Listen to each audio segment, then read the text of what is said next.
All right, good morning, everyone. It's almost 50 after on this Monday. Rise and shine. Well, at least for some of you. Some of you still have clouds overhead. We're going to get rid of that, though, as the day wears on. Hope you guys are doing well. I'm Wave Meteorologist Brian Good on this Monday morning, St. Patrick's Day. Happy St. Patrick's Day, everybody. I've got a little bit of green on today, although I probably am going to stress out the production crew because it's obviously going to mess up the green screen later, but that's all right. That's right. One day a year, I get a chance to get yelled at by them. That's the only time they yell. They never yell at me.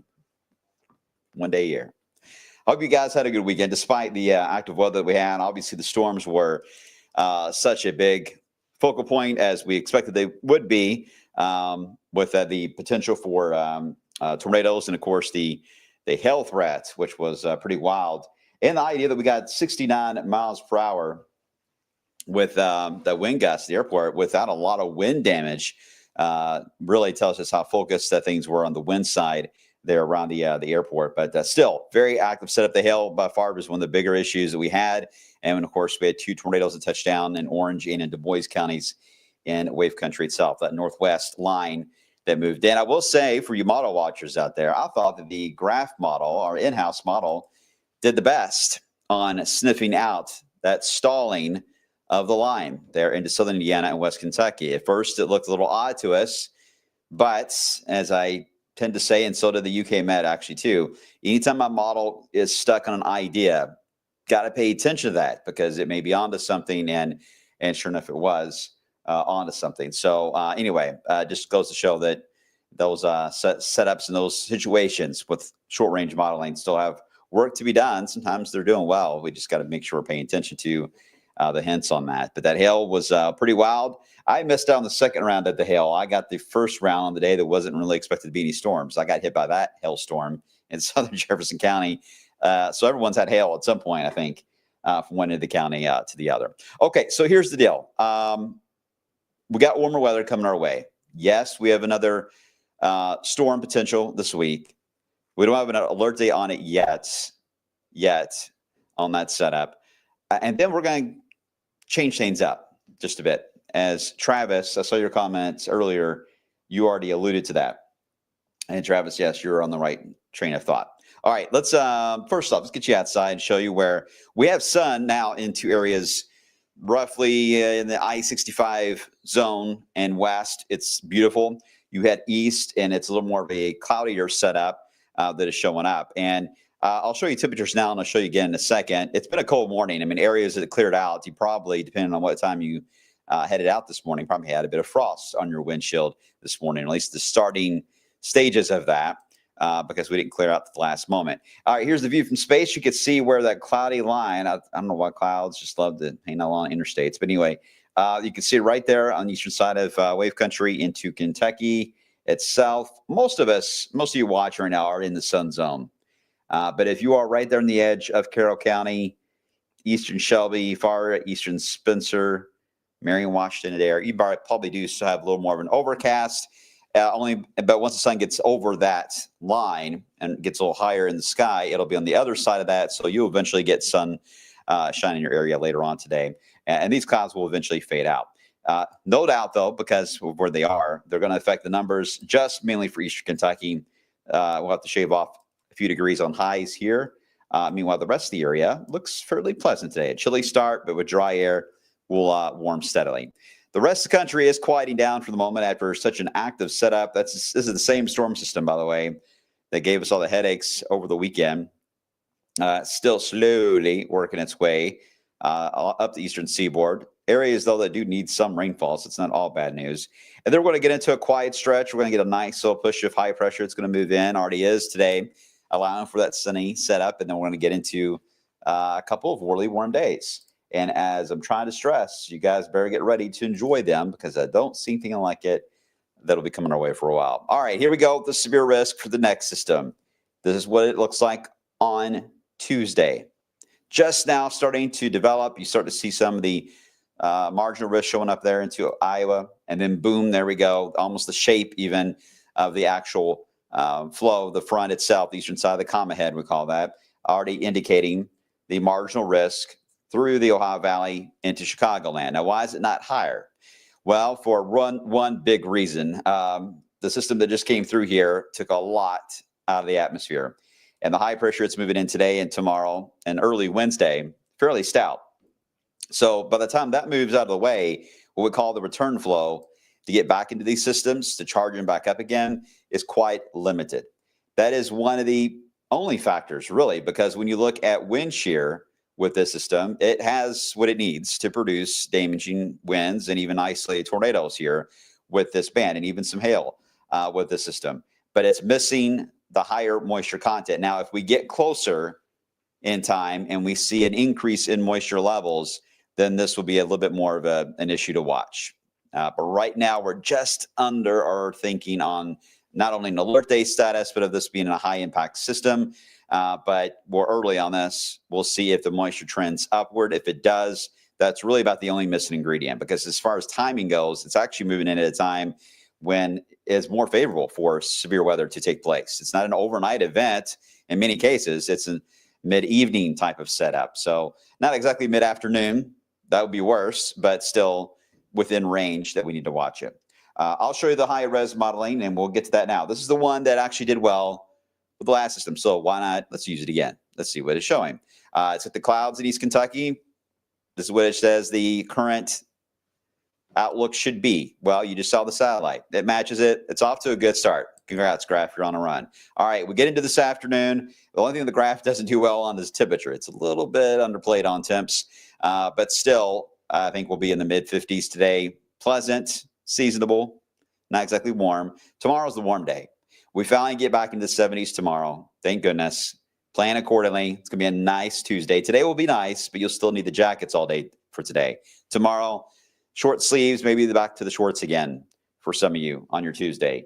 And even on Wednesday, we do have a chance to get a bonus warm day, but it's going to be one of the days we have to sacrifice to the weather gods, because it will be the day of change. It'll be the day when the actual front will begin to move in. So we'll start off Wednesday morning mild. That's the plus with these systems moving in on the time frame they do, is they throw the clouds at us. They throw us a south wind that always gives us a warm start to the day in the mornings. I love warm mornings. When you walk outside and it's warm out, I think that's great, but it's not always a good sign for how things the rest of the day will play out. So there's kind of mixed feelings on it. We will start off warm, though, and then we'll get into it's got 60s here. I think we'll get a little warmer than that. It just depends on how thick the clouds are. I think they'll be thin just because of the lack of moisture with the system initially. All right, then the severe weather begins to break out into Illinois and West Kentucky and Southwest Indiana, our own little tornado alley.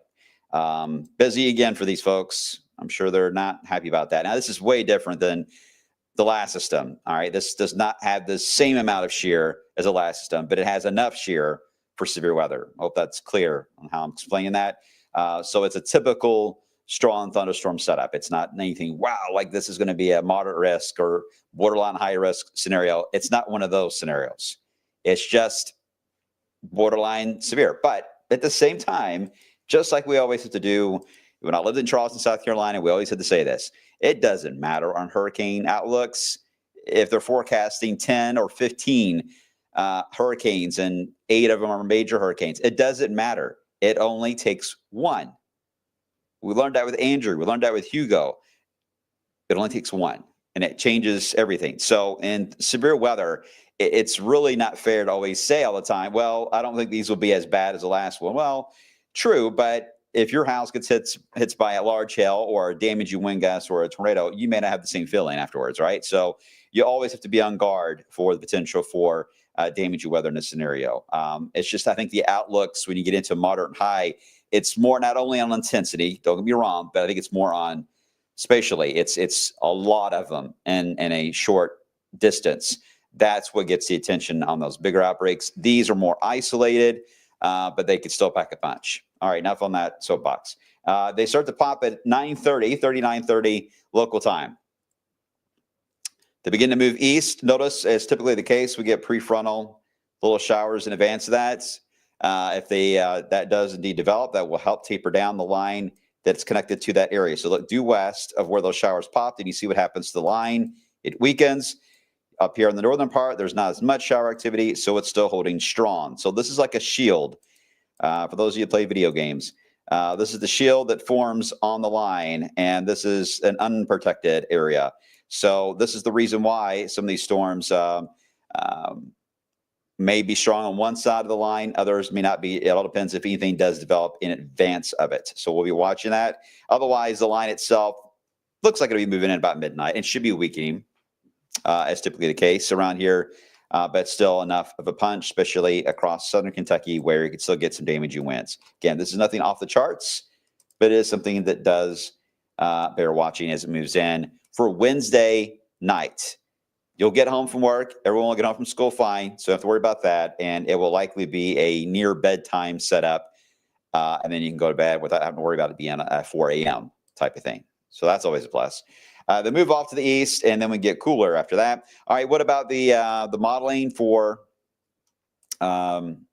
severe weather prediction?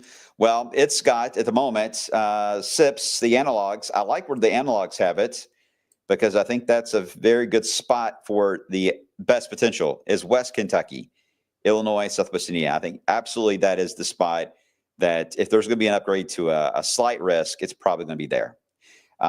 It's hard to see on the CSU. Sorry about that. It only has a hint of an isolated tornado, mainly Illinois. On your hail threat, it's there, mainly west of Louisville, west of 65. Damaging wind threat is over our area more than any of the other parameters. Makes sense with a line of storms that roll through the area. All right, the other issue is going to be wind. Oh, yes, our friend the wind. It's going to be windy, a little bit of a wind gust at times tomorrow, starting late in the day.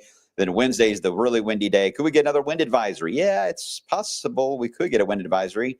I don't see them being as strong as the last system, but it could be up there, and it's going to stay windy all the way through Wednesday and Thursday as we turn colder. Everyone good? Type 3 for good on how Wednesday's system is going to evolve, if you're understanding all that.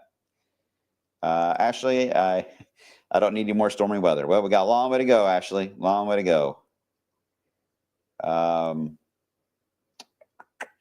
Cameron, do you think the next 2 months are looking active for stormy patterns? March may calm down. I'll explain. I'm coming your way on that in just a second. All right. Everyone seems good. I don't see anything Michael, ready for golf tomorrow. Good day for golf tomorrow. I cannot play golf. 3 for good. Thanks, Karen. Appreciate that. All right. You guys are fine. You're fine. All right. Good. All right. So what's next? Well, to get to Cameron's point and to Travis, who made a comment earlier about what is next coming our way. Well, it's going to get active. It's already been active, I know, but we're going to get so active now, it's going to be a little harder to get warm air involved and get severe weather into the storyline. So that is a plus. The model did speed past this too fast. Let me rewind it for just a second. Let's go backwards. Yes, it's worth mentioning on the backside of the Wednesday system that rolls in Thursday. Thursday looks windy. There could be some snowflakes mixed in with that on Thursday, especially Thursday morning. No, it's not going to be a snowstorm, but yeah, some snowflakes. Thursday, first day of spring, will not feel like it. Okay, moving on. We get into another wave. And again, we're getting into a pattern. I'm going to show you a teleconnection in a second, but we're going to have a rapid fire here of low pressures. Boom, boom, boom, boom, boom, moving in, mainly clippers, to be honest. They are not going to have enough time to scoop up tons of moisture. They're not going to have enough time to bring warm air, but they can, because of where they're coming from, keep introducing chilly air into the lower 48, especially in the Ohio Valley. And that's exactly what the trends are showing will happen as we close out March. So we get one that'll be moving in just as we try to warm up on Friday. Boom, one moves in Friday night into Saturday. We get rid of that one. We try to warm up. Another one sneaking in, boom, arrives as we into Sunday and Monday. That means our weekend coming up may be bookended by 2 systems that close together, Friday night and Sunday. Nothing severe. They both look cold in terms of aloft, so they are going to be a chilly rain scenarios. Highs in the 50s, maybe 60, maybe 60. Let me get up there. Be optimistic. Maybe some thunder. Don't get me wrong, but getting severe parameters is going to be tough with this one. I don't see snow right now with this, but I do think it's going to be a little bit more on the chillier rain side. Then as we head into the next week, another one shows up. Now, this one's interesting at the very end of the month. This one has the potential, just because of what we're seeing developing in the Gulf, of a boundary they'll be forming. Nice setup with the low pressure into Nova Scotia. It's a good setup for this low to actually dig more for the very end of the month, 27th through the 29th. Enough that we may have to talk about wintry weather in the Ohio Valley. I'm not saying here yet, but in the Ohio Valley at least, it may become a factor. We'll see. When you see the Arctic oscillation tanking again, like it is on all the teleconnections, they have everything lining up, whether it's the Arctic oscillation, the Western Pacific oscillation, the Eastern Pacific, the PNA, NAO. You guys have heard about it, you model watchers. They're all lining up for a chillier pattern to close out the month of March. We should bounce out of that. I'm thinking in the first week of April. And at that point, we should be done with anything on StormTALK. But once we bounce out of that and get into the first week of April, we're back to severe weather again. So we are going to get a break after Wednesday of talking a lot about severe weather, but it is going to be a relatively damp and cool weather pattern for us for the rest of the month. So if you have any outdoor things you want to take care of, you may have to put them on hold for a while. If you put grass seed down, I'm not a grass seed expert, but I think you can put some grass seed down now in this kind of a pattern, as long as it doesn't flood. But as long as it stays wet and damp, it may be actually a good setup to allow the grass seed to really fire off into April. But I don't know, you green thumbs out there probably know more than I do. Hey, Chris, how you doing? Won't rain Saturday. Will be a washout. It won't be a washout. And the rain it's a nocturnal event, Chris. So it'll be arriving Friday night into Saturday morning. And so it'll be one of those days where it's just cloudy, still wet outside everywhere, and the drizzle may linger and then just slowly improving as the day wears on. It's that type of setup. Not exactly a pretty day, but most of the rain will be when everyone's asleep the night before.